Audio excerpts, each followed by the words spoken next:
Pour choisir sa peinture, la première chose à faire est de bien lire les étiquettes. Elles indiquent la composition du support à peindre, bois, fer, plastique, plâtre. Ensuite, il faudra vous décider entre acrylique ou glycéro.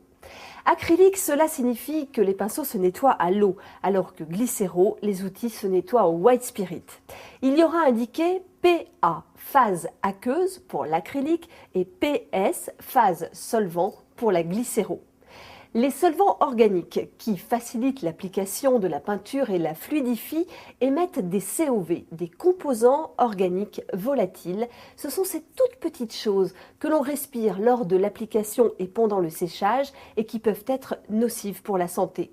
D'ailleurs, depuis 2007, il existe des normes sur la teneur en COV selon les classes de peinture.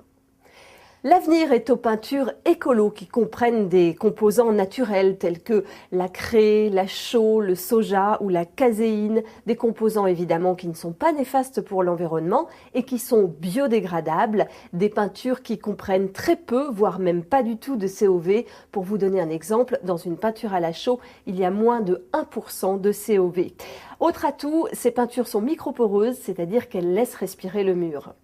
On trouve aussi des peintures qui améliorent la qualité de l'air ambiant par effet photocatalytique, c'est-à-dire que le film de peinture absorbe les rayons de lumière, qu'elles soient naturelles ou artificielles, et utilise cette énergie pour décomposer les substances organiques telles que les mauvaises odeurs, les fumées ou par exemple les polluants contenus dans l'air qui proviennent des produits ménagers ou de certaines colles.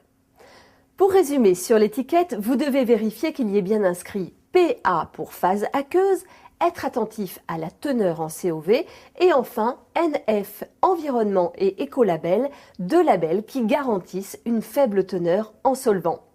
Et puis n'oubliez pas, une sous-couche d'accroche est souvent nécessaire selon le support à peindre.